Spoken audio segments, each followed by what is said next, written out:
ஆடை ஏன் உன்மேனி அழகை ஆதிக்கம் செய்கின்றது.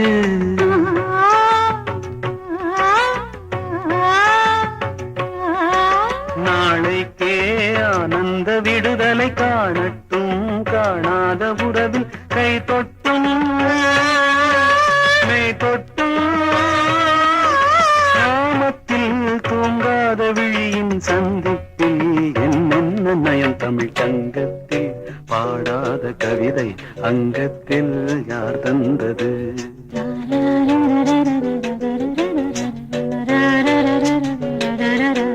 சந்தத்தில் மாறாத நடையொடு என் முன்னே யார் வந்தது.